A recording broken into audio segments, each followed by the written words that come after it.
Ketika Kementerian Pertahanan baru-baru ini mengajukan anggaran sejumlah 124,995 billion dolar, kita bulatkan ya, 125 billion dolar atau mendekati angka 1.700 triliun, sebuah angka yang lumayan besar yang membuat otak saya yang kecil ini menjadi hang atau loading. Sebentar, ini anggaran untuk apa ya? Beli senjata atau bikinan senjata dalam negeri nih. Grand Plan Pertahanan negara arahnya bedil-bedilan atau model Tiongkok, menaklukkan negara lain tanpa bedil, pakai smart dan soft power, bukan hard power. Kita semua tahu hard power itu old mind, kuno, harus dikombinasi dengan soft dan smart power, model Tiongkok lah.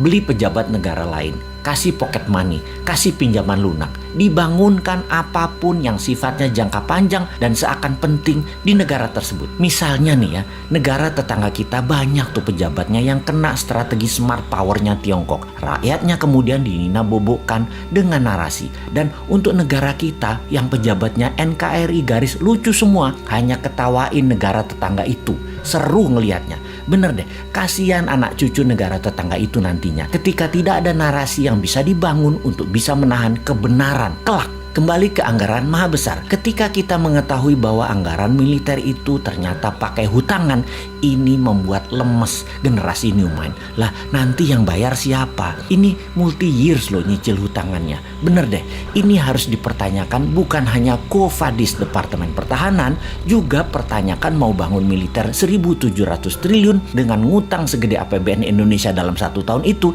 kita baliknya dapat apa? Sekarang aja utangnya sudah 6.500 triliun, ditambah BUMN yang minusnya banyak, PLN minus, KAI minus, Garuda minus, serta banyak lagi yang angkanya bikin gemeter new mind. Kalau old mind sih nggak gemeter, karena memang mindsetnya bisanya ngutang. Biasa itu ngutang bagi mereka.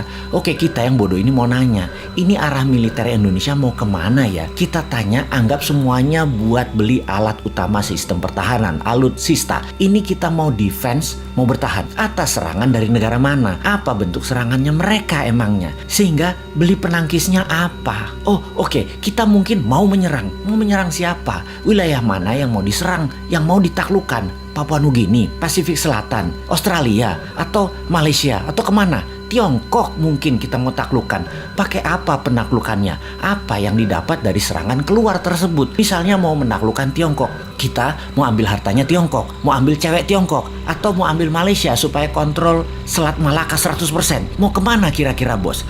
Apa kita mau perang biologi? Jadi bukan beli senjata berat, tapi bangun senjata biologi buat virus baru. Kalau nggak makan gudeg, pada mati. Virus ini kita akan sebar ke seluruh dunia. Kita buat orang panas dingin, sesak nafas.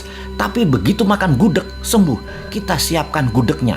Agen-agen di seluruh dunia, negaranya kita kendalikan. BPOM di negara lain kita mainkan agar gudeg lulus BPOM mereka. Dan makanan lain yang mirip-mirip gudeg gak dapat izin BPOM di negara lain tersebut. Kemudian kita sebar lagi virus lainnya lagi, yang obat penangkalnya rawon. Kemudian virus yang obat penangkalnya empek-empek, nasi padang, dan lain sebagainya. Nah, kalau perangnya begini saya dukung dah. Atau kita beli HARPS. Kita ubah cuaca, kita bikin Papua ada salju agar Indonesia ada 4 musim di Indonesia bagian timur. Di Maluku, Nusa Tenggara, Papua ada salju. Bayangkan di Maluku dan Nusa Tenggara ada salju, ada pantai. Keren abis. Di Papua akan ada ski resort, banyak.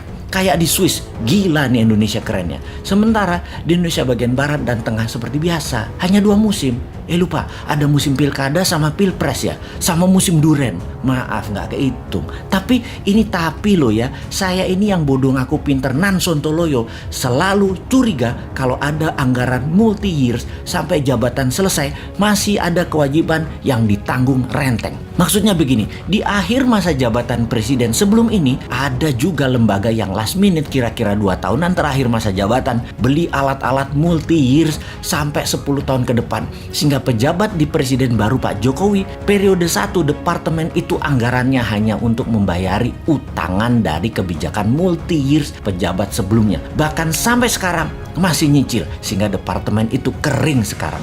Ini ngebayang aja, kalau kita beli barang dari luar negeri, komisinya di luar negeri loh ya. Komisi selalu didapat dari penjual kan. Dan jarang loh penjual nggak ngasih uang tali kasih, itu jarang. Jadi si pejabat periode lalu beli-beli dalam jumlah besar, komisinya di muka dong ya. Gede banget dong komisinya karena dealsnya multi years. Lumayan, namanya juga udah akhir masa jabatan. Mulai paham kenapa si Sontoloyo ini berkerut kening urusan anggaran besar multi years yang ditanggung renteng sampai pejabat berikut-berikutnya. Ya, mudah-mudahan analisa si Bosman ini salah lagi. Karena kayaknya amanah kok pejabatnya. Calon presiden kemudian kok. Pasti maha suci.